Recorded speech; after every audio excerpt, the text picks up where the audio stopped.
Welcome back to the Jeff and Michael Show. Just exploring cool things about Christianity and how can we have a fun time talking about them. So last time on our show, we were talking about your script, The Blue Hope, the quest to go out and see another planet and see is it going to be a suitable habitat for humanity. And one of the characters, if you will, is this artificial intelligence that you've named Higgs, who is monitoring the health of the people, making sure the mission works properly, exploring things. And so part of what we want to do today is to explore just some ideas around artificial intelligence. Is it possible to make consciousness? What does that mean? What, as a Christian, how do we think about that? Are there things that Christianity brings to that game? So come and join our conversation today. Hopefully you'll be stimulated. So, Michael, why did you put this artificial intelligence in there in the first place? Well, first, who's Higgs? Did you catch, I do. Well, I got, Peter Higgs. He's the guy who's, science background. Peter Higgs is the person who kind of put on the map an explanation for why everything has mass in the universe. Brief insight into the way physicists think is that symmetry underlies the way physicists think about things. And you think, why is symmetry important? Well, you probably heard of the law of conservation of mass. Ultimately, or it's law of conservation of energy, mass energy, if you will. But the reason why we have that conservation law is because there's a symmetry in the universe. Talk about conservation of momentum. There's a symmetry in the universe, and that's what leads to these conservation laws. So you may not have recognized the importance of symmetry, but symmetry is really important. So as scientists are thinking about how do we have gravity and electromagnetism and the weak nuclear force, there's this thought that maybe those all ought to work together. And so as they work to do that, what has to happen in order to have these forces that look very different is this original symmetry has to be broken. And so, believe it or not, we look at electromagnetism, and that's why charges move and interact with one another, and the weak nuclear force, which is why particles decay. Scientists have recognized there's a fundamental symmetry between those two. And the reason it looks different is because that symmetry is broken. And so that's a long explanation of how Peter Higgs recognized that you can explain why certain particles have mass, certain particles don't have mass, because they're all supposed to not have mass. But when the symmetries get broken, if there's this Higgs field in the universe, different particles interact with that Higgs field and acquire mass. And so that's why we have mass. And so recently, within the last 5 years, was awarded a Nobel Prize for the discovery of the Higgs boson at the CERN collider. So his work in the theoretical side of developing the theoretical framework for doing that was recognized with the Nobel Prize. And so, one of those very popular people, if you will. But so not only scientifically well accomplished, but also fairly well known in the popular community, whether they understand his scientific accomplishments or not. So. What he said. But that was exactly what I wanted to know, because that's why you're here, because you understand that stuff, and that's why I gave you the script in the first place, that would register with you. Mm-hmm. But that's one of those little nuggets in screenwriting that most people are not going to have any idea who Higgs is. Mm-hmm. But when you go to a movie and it's science fiction and there's those little nuggets just for you. But the reason I picked that name for the artificial intelligence in this script is, well, sure, because I was doing research and came across that he had won the Nobel Prize around 5 years ago, right when I was starting to write this script. And my main character is a super genius type. And so the way I have scripted out this artificial intelligence, this advanced, the cutting edge of processing and technology, is that the algorithms, or whatever the terminology is, that are at the heart of this software are geared toward the unique user. They're adapted for the individual, because we are all different. Like, obviously humans all have more things in common than we have different, but we all have our individual nuances. Mm-hmm. And so one of the lines that's in the script is that the computer knows him better than he knows himself, right? Or that that's in the manual. Like he's reading it. It's like, oh, apparently this thing knows you better than you know yourself, and that line is repeated later on. So Higgs has been designed and trained to know the main character. Iam is his name. Iam. So that's not just an accident that he knows him. It's intentional. It's intentional because this guy is on this mission.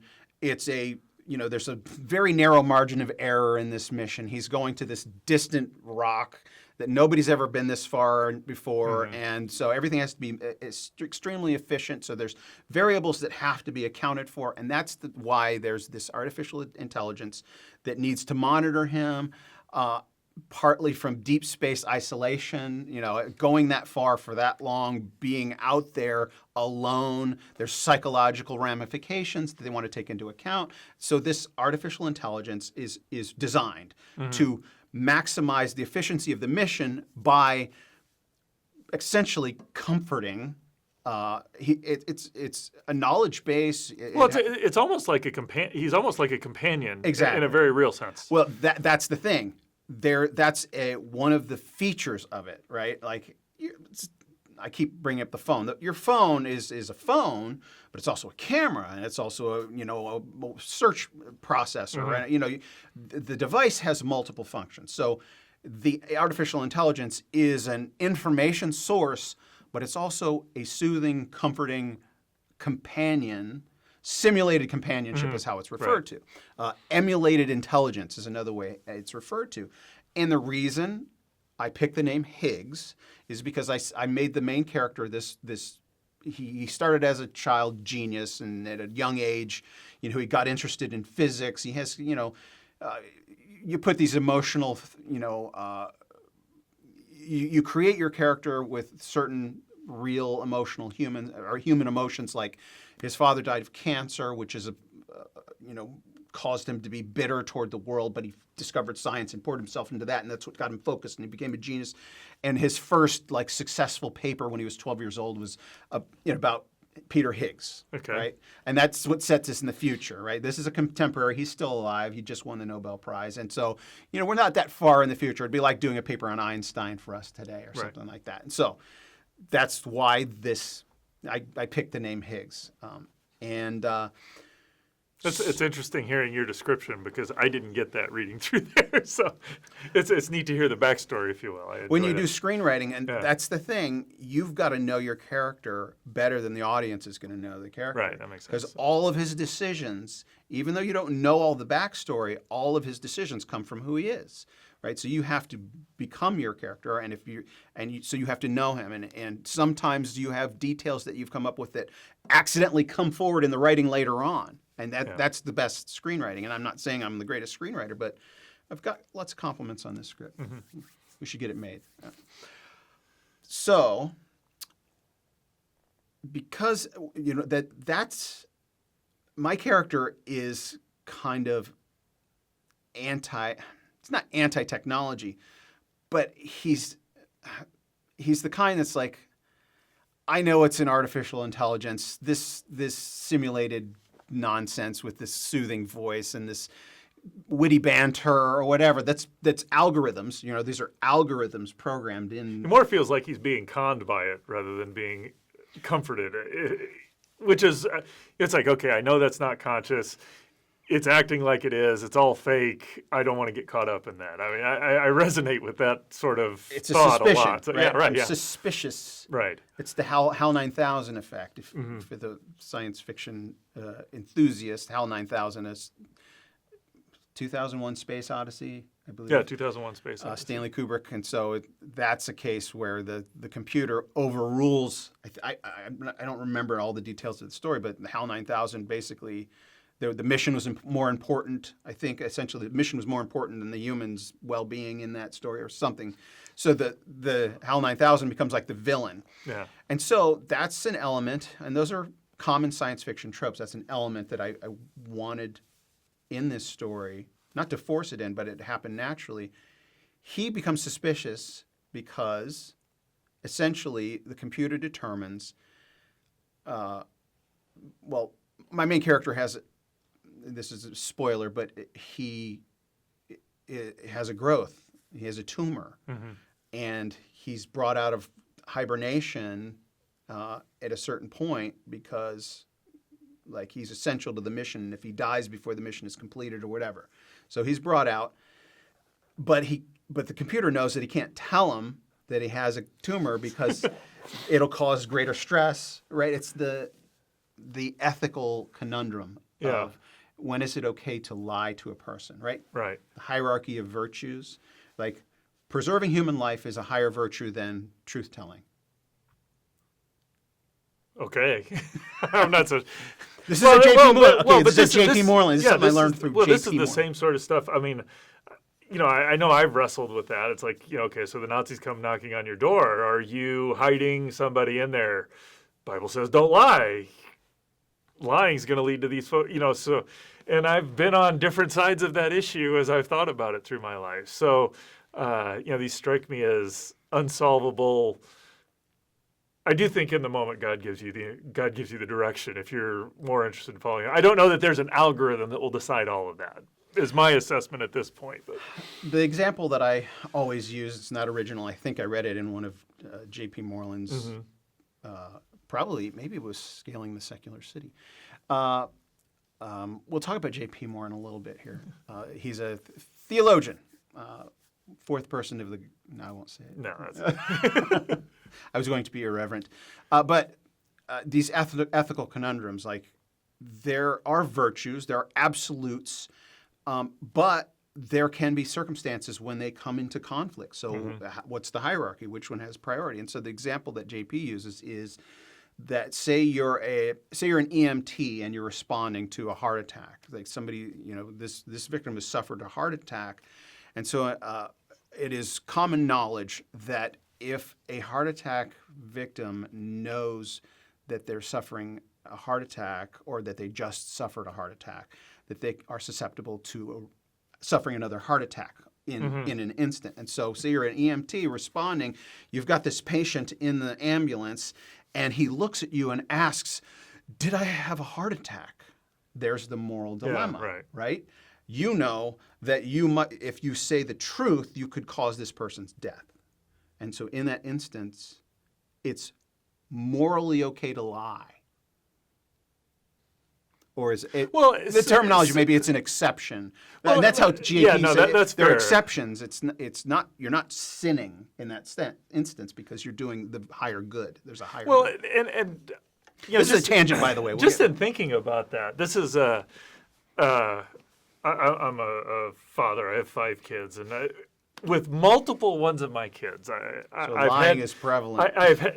That's not where I was going. No, I've had this discussion, and so we just, as a general policy, had you can't watch PG-13 movies until you're 13, and so I've said that, and so they'll come in and ask, can I watch this movie? Well, it's PG-13, no, and so every now and again, one of those will come up, and I'll say, hey, why don't we watch this movie? And what's funny is that my kids go, but we can't watch that movie, which is interesting because they've listened to my rule, but they don't know everything I know. So they look like, well, do I watch the movie because my dad said it's okay, or do I violate the rules, which he says it's not? So there's it's an ethical conundrum for them. Right. But the solution to that conundrum is not, I need to understand and think about it more. It's like, I need to understand and talk to my dad. It's a relational.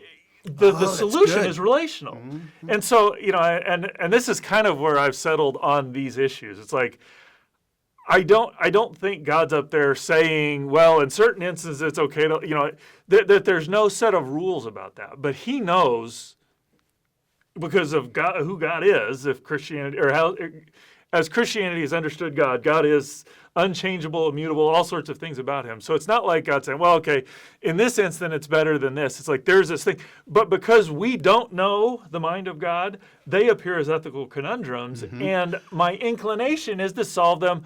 Okay, I need to figure out what's the rules for solving this. And to me, that's, where I think in the EMT in the scenario there, I think there's, with knowledge, in the same way I tell people, no, you don't know how to divide by 0. The reality of it is, you don't know how to divide by 0. Because as you get older, you can divide by 0. You just have to know how to do it. And so in that situation, I could very easily say, did I just have a heart attack? It's like, sir, let me get you taken care of. You can answer by not answering and yet help the patient at the same time. So it's not really a, do I have to lie? You're cheating. You're cheating. You can't give me a question and then tell me I can't answer. Well, that's a good answer. I actually I learned something like right then and there. No, this is good. Well, I mean, this is our show. We can go in any tangent we want. Okay. God commanded the armies to kill other people, right? Like, or to actually wipe out some nations, right? And we don't want to go on. I'm not interested in going on that tangent right now. But can killing be good? It's like thou shalt not kill. Well, there are nuances. There's murder and there's killing. I would say, and this ties into a project that I'm working on. In fact, so I'm working on an Armenian Genocide project. That's the thing that I'm fully invested in my life right now for the past 3.5 years. And it's about this guy who assassinated essentially the Hitler of World War I. Right? There was a Hitler-type character. You know, some historians cringe at that comparison, but when you get down to it, there was a guy who gave the order for an ethnic religious minority to be massacred.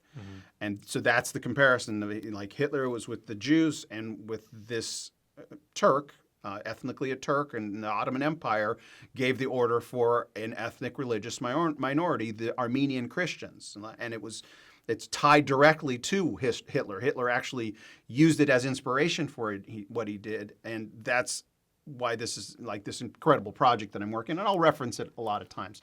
But in this story, you have a young man who I am convinced got a vision from God. His mother who was massacred in the genocide, appeared to him and said, "You're going to do this before you die." Basically, it was, in one sense, it's a prophecy of what was to come to pass. In another sense, it was marching orders, like, you can't be with me in heaven until you kill this guy. So whether that was God or not those are my conclusions. But the moral dilemma of him assassinating someone who had escaped from justice, and that the world powers were not going to bring justice. And the way I come to the conclusion that his act was a moral act is not that he committed vigilante justice, because that's always immoral. Vigilante justice is immoral. He was commissioned by a group that represented his people, a nation that had just been massacred, that no longer had an organized, structured government, but the former government, a bunch of the former officials of his government, organized and voted in a conference to finance an operation like SEAL Team 6. It would be comparative. And he went in and assassinated a convicted war criminal. The guy was a convicted war criminal, but nobody was going to hold him to justice. And so in this sense, justice was served. And so it was a moral act. It's a moral dilemma to say that killing was a good thing. And so it's a very complex. I mean, these are questions we face in life and society all the time. Going to war, or killing in self-defense, or abortion, right? These are important issues that we need to discuss. So there are times when killing is absolutely wrong, but there can be, like, God sent the army to kill people, so killing can be God's will at times. All right, major tangent. No, it's interesting, and hopefully not take the tangent too much further, but it is related to our discussion about AI, because ultimately in Christianity, our Christianity is a relationship. Now, God is very orderly and regular, so there are rules, there are proverbs, there are way things generally work, there are absolutes and objectives, or things that are objectively true, things that are, so there is that. And so there's very much legitimacy in gaining wisdom and trying to understand and seeing the order of things. In fact, God commands us to do that. But we're not primarily algorithms. It's not like we've got to find the algorithm and live according to that. There are these truths, live according to them, but the higher is the relationship. Those are designed to facilitate the relationship. So I think you could make an argument that a lot of the Mosaic law was not about justification. It was about, these are things that if you follow, you will be pointed towards God. And so this is sort of what's absolutely going on with your AI, and so to kind of reel that back in a little bit. No, absolutely. It's the structure is not an end in itself, right? Yeah. There's a point to it, and so the point of this AI, and so I don't have a circumstance where the AI overtly lies, but he conceals information. Frustrates the daylights out of the head guy because he won't tell him stuff. So, and that's the decision the AI has to make, or the algorithm, right? So the AI has to decide, is frustrating this guy by concealing information better than telling him straightforward the information that could make things worse? And the AI determines that that is the case. So, now, talking about artificial intelligence, and kind of the core of what I think this episode we want to talk are hoping to resolve once and for all. Oh, yes. It's a common science fiction trope that artificial intelligence will become conscious. Right. That artificial intelligence, because where did consciousness come from in the first place, right? Starting with the conclusion that evolution is true. Therefore, consciousness can only have resulted because humans are the most complex. The human brain is the most complex thing in the universe, and therefore this illusion of free will and self-awareness and consciousness and abstract thought is just an epiphenomenon of the intricacy of the machine. So I agree with you. I think there is an aspect to where AI, consciousness in AI seems inevitable if you adopt an evolutionary scenario. I also think, just putting it in a broader sense, I think as a Christian, one of the things I've wrestled with is, will we be able to do that? From this sense, is that God has endowed us with his image. He's created us in his image. And so he said to go out and rule over creation, subdue it, be fruitful, multiply, basically go understand creation and take care of it well. God is creative, and he's given us a creative capacity. He's imbued us with certain characters that we can't love in the way God loves, but we love because God is love. And so this is how it relates to the AI, is I do think that our consciousness is part of our createdness, that God, apart from God's intervention, that wouldn't have happened. What I do wonder is has he given us the capacity to do the same?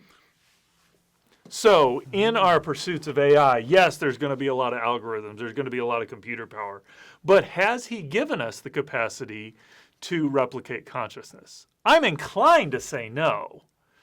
In the same way, I'm inclined to say there's no life out in the universe. But it wouldn't surprise me to find that God said things otherwise. So. But there's a whole bunch of people that are inclined to say yes. Exactly, yes. And so I think it's a fascinating area of research regardless. Well, I mean, it's also, like I said, of common science fiction trope. Terminator, right? Like Terminator, well, maybe a better example is Ex Machina.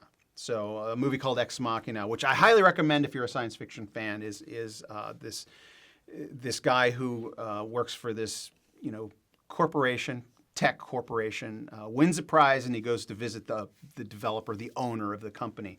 And the owner, really, this guy winning the prize is actually to do a further test. This guy's developed an artificial intelligence, a full robot with consciousness or the appearance of consciousness.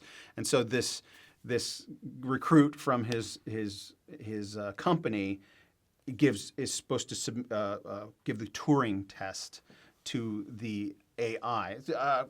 Do you have a definition of the Turing test? I don't know that I have a formal definition, but basically, as I understand it, it's this test where you interact with this AI, or interact with something, and there's some inherent barrier, and I think that's largely because it could be texting back and forth or emailing. If we're sitting here talking, what you say may communicate to me that you're an AI, or it could be that your mannerisms. So you could just look artificial, and so I would know. There's so many things about being human that I can recognize you're not human. Right. So that would There dispute may it. be So some you kind barrier. of put some barrier to get at the essential of the test, which is this thing responding in a way that appears conscious enough that you can no longer tell whether it's a machine or a human? Yeah. And so that movie essentially, and this maybe I'll use the Terminator example because there's a similar result in Ex Machina. But in Terminator, the whole notion is that Skynet, I think, became self-aware Right. and determined that the human race was the worst thing for the planet, and so we got to wipe them out or whatever. Isn't that basically what the Matrix is too? It's yes. So Like I said, it's it's a amazing common science how fiction many. trope. I mean, Yeah. I just think back. You've got the dumb examples of artificial intelligence like Short Circuit and Johnny Five or Bicentennial Man, which are robots that become conscious. But that idea is, C-3PO, Vision, those are all AIs. Heck, Pinocchio. Pinocchio. No, that's a fair point. A little bit. It's not silicon, but Right. it is. It's not science fair fiction, enough, but so. it's something that's artificial, acquiring a soul or whatever. Right. But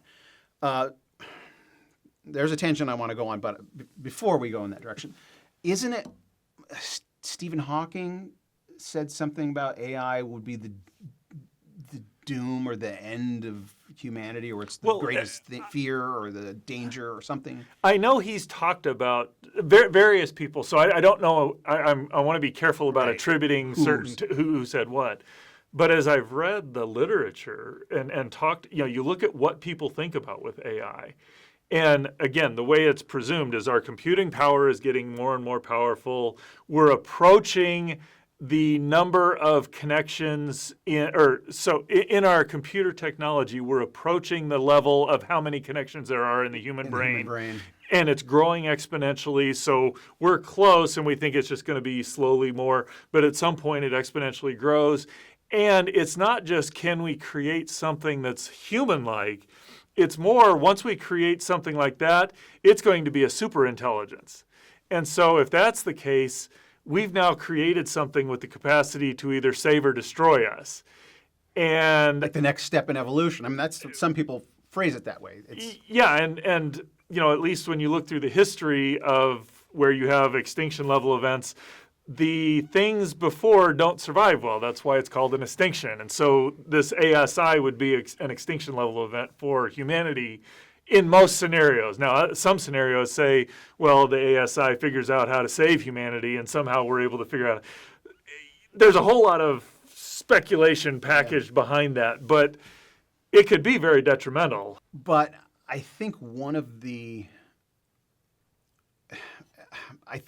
behind the fear of AI, singling out humans, if it gets to that supercomputer or the next level of evolution, we've created something that has now advanced beyond us because whatever.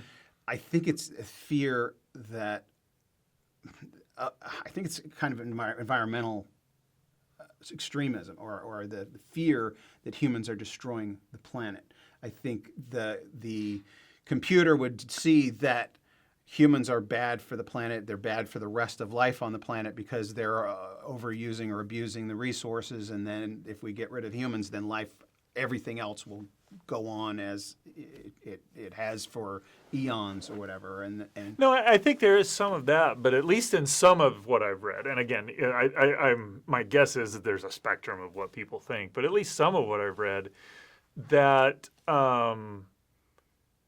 and this is again plays intimately on what does consciousness mean in there. It's like it very clearly, if this exponential trend goes and knowledge increases and whatever, the capacity of the AI will supersede ours. And there, we have chess programs now. It was a big deal for chess programs to be human chess players. Now, the one that's on your phone, they have to throttle so that we can even compete. So it's that sort of thing where now you've got this thing that's more powerful than humanity. Not that it can just play chess, but it can now decide,